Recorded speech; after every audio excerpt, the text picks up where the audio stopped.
Ngayon lang magkakaroon na tayo ng magsasawa ka ng tawag in the 60 countries all over the world. Free. Walang metro yun. 60 countries all over the world. That's the new product. And we will have more products. We'll have more products. So I was expected by the company to be there. But so had told me that you'll be in the program, Bishop. So I really decided to go. I planned for it. In my mind it is planned. I planned everything, only my body. Only my body.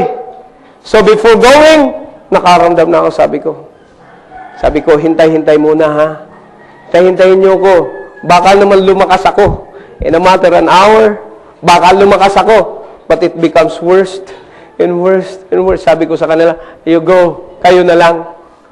For 3 days, I was down because of my several weeks. Walang tulog. I am not in control of my time. Nobody is in control of time. So sabi ko, nakapahinga na ako. Last Friday, I told my wife, love, baba na tayo. I want to rest early because I'm going to prepare for the coming or the upcoming activity, which is actually the Stewardship Conference. I know beginning tonight, I'll not be able to sleep at least an hour. Beginning tonight until Wednesday. So that I ask Brother Van to share, to preach on by tomorrow. By tomorrow. I asked him, because you know, wala akong tulog na. Mula ngayong gabi, wala na yan. So that I told my wife, I had to prepare. But, you know, we're not in control. I told my wife that night,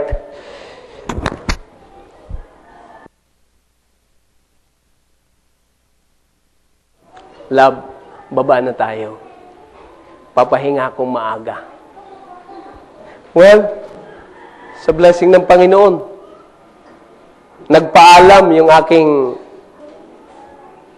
kasamahan ng gabing yun. Past 1 o'clock na. Past 1 o'clock.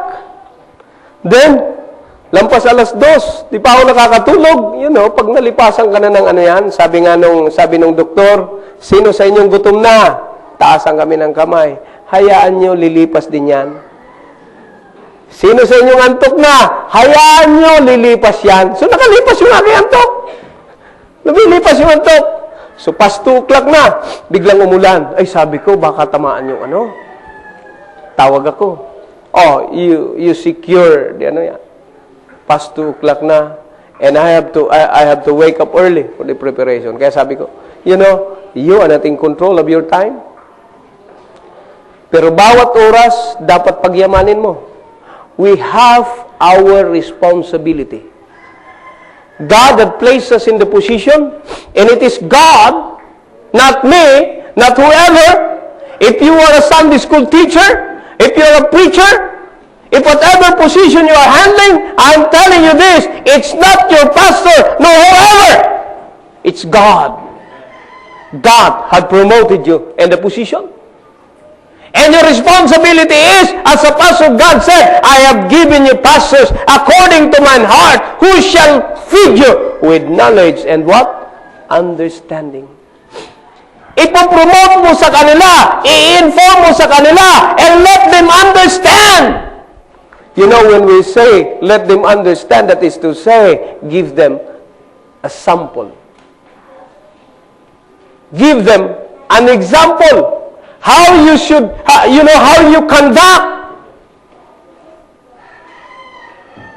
Kinakailangan ipakita mo sa kanya kung paano ginagawa mo dyan.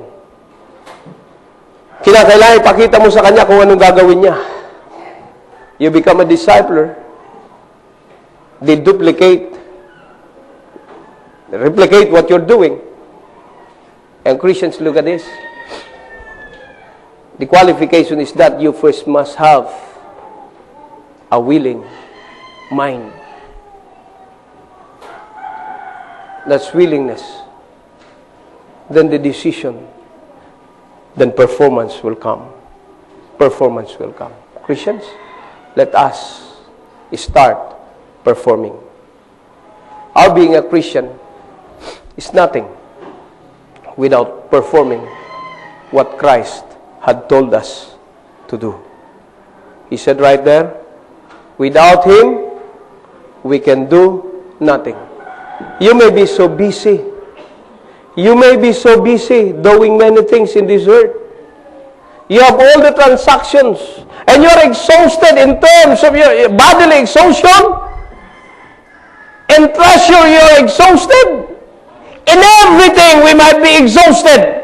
But if it is not done for Christ, He said right there in the song, it matters so little how much you may own, the places you've been, or the people you've known. For it all comes to nothing when laid at His feet. It's nothing to Jesus, it's just memories to bring. You may take all the treasures from far away land, and take all the riches you can have in your hands, and take all the pleasure your money can buy. But what will you have when it's your time to die? Only one life, so soon it will pass. Only what's done? What's done? Only what's done for Christ will last. Only one chance to do His will. So give to Jesus all your days. It's the only life that pays. When you recall, you have but one life. Only what is done for Christ will last. Only what is done for Christ will give us the benefit. The performance that is done with Christ will be the one, and will be the only one that can give us benefit of our life. We might be very busy. I asked the teachers, I told you once, and will always, where are you spending your talent as a teacher? I told the engineers, your talent as an engineer was not to build a project of the Department of Works, you know,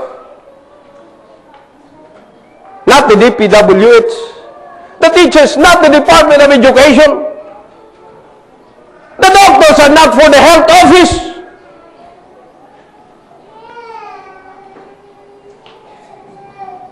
The accountants are not for the world's business. The lawyers are not for the courts of men. The businessmen are not for the business of the world. But all of us are called to build the what? The church of God. The Christians are called to invest our talents, to invest our treasures, to invest our time, our testimony, our witness, only for Christ. For what is done for Christ will last. Not what we have done for the world. And Christians, listen to this.